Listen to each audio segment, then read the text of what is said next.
They want to keep doing things the way they've always done them. And that's why they keep having what they've always had.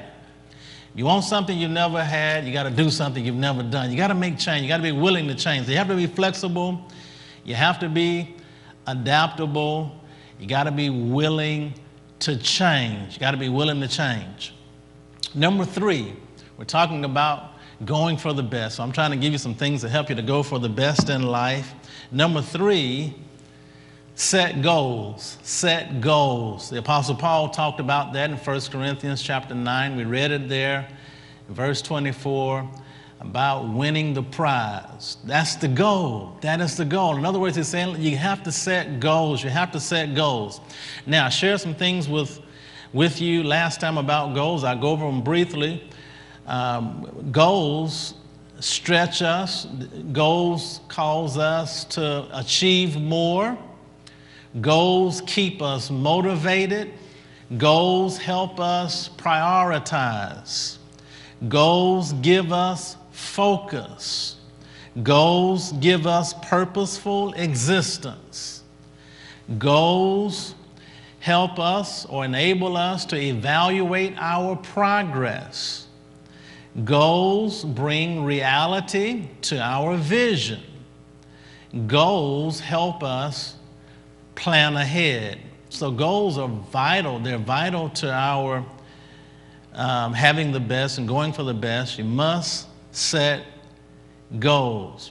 Now here's a little formula that I shared before, and it's worth repeating, but there's a formula that most people use. It's the word SMART, that you need to have SMART goals. Everybody say you need to have SMART goals. Now, if you take the word SMART as an acronym, it shares exactly the type of goals you should have. S stands for specific. Specific. Your goals should be specific. Your goals should be specific. Everybody say specific. Specific. M stands for measurable. Everybody say measurable. Your goals should be measurable. Measurable. They should be specific, S. M, they should be measurable. A, they should be attainable. Everybody say attainable.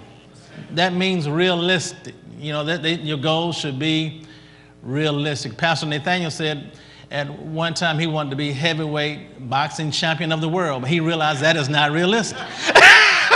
That is not attainable.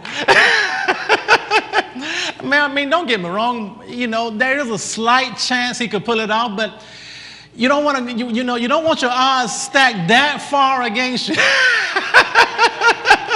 You want to go with some realistic. You want to have goals that really have realistic odds of you achieving and accomplishing them.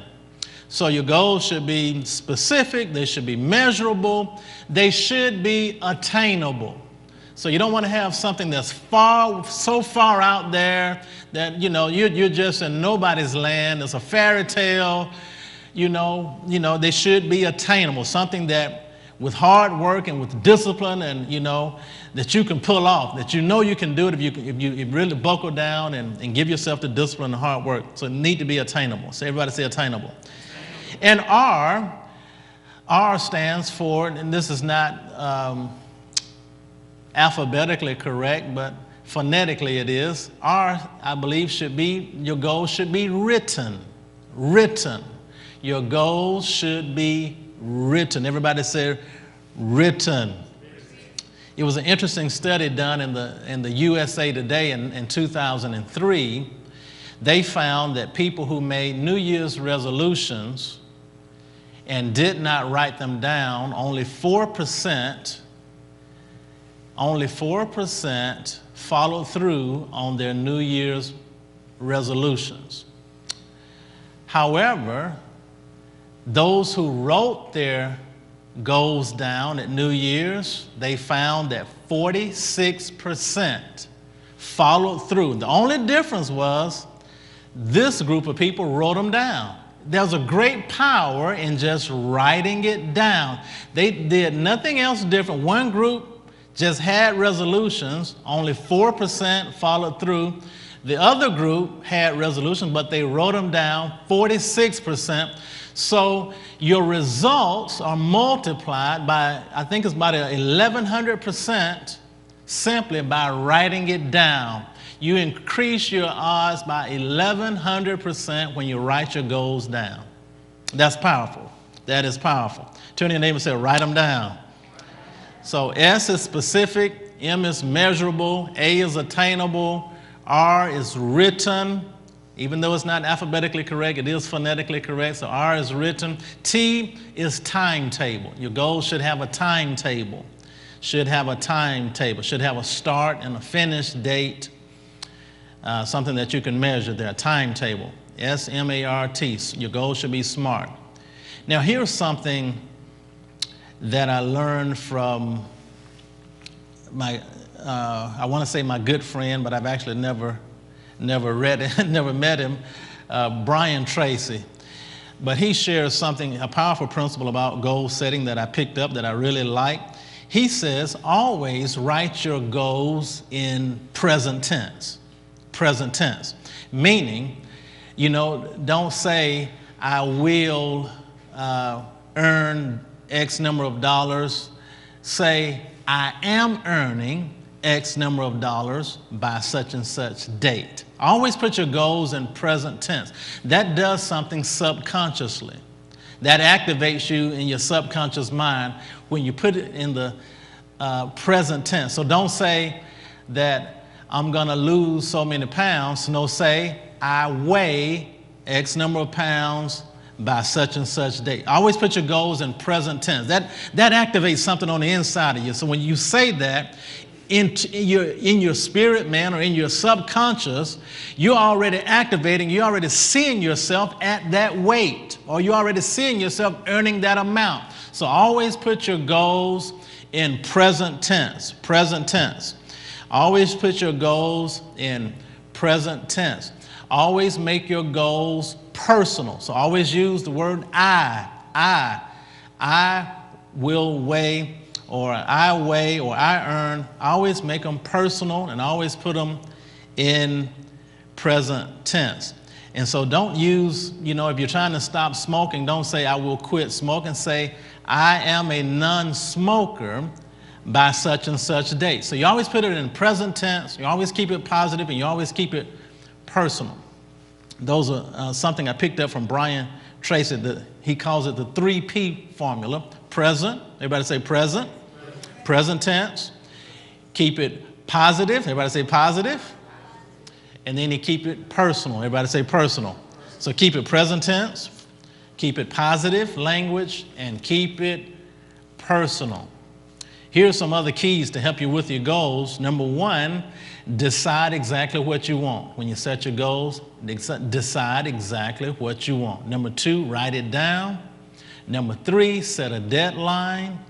Number four, make a list of everything you need to do to achieve your goal. Number five, organize your list into a plan. Number six, take action. Number seven, do something every day toward your goal. That's a powerful 7-step formula right there. I hope you all got it. If not, go to airjesus.com. You can listen to message 7490 and get those 7 steps there about your goals. Well, back to going for the best. Here is the fourth thing you need to do in terms of going for your best, and that is to check your atmosphere. Everybody say, check your atmosphere. Check your atmosphere. Well, what do I mean by check your atmosphere? Check your words. Check your words. Check your associations. Check your thoughts. Check what you are reading. Check what you are listening to. Check what you are watching. See, you have to check your atmosphere. If you want to go for the best, you got to check your atmosphere. If you want to go for the best, get around someone who already has the best, who's already operating the best, who has a track record of being the best. Get around, learn from the best. If you want to be the best, learn from the best. Seek out people who are already doing it well. Learn from them. Expose yourself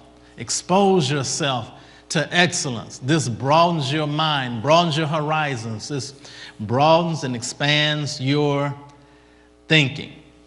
Well, those of you watching by television, I want you to go to airjesus.com. You can listen to this message, Going for the Best, Part 3, message number 7490. You can listen to it in its entirety. You can also email it to a friend absolutely free of charge.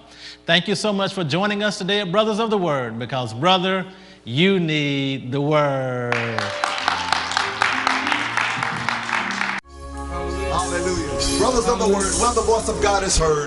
Brothers of the Word, there's a word from God for everyone. Brothers of the Word, because, brother, you need the Word. Brothers of the Word. Brothers of the Word.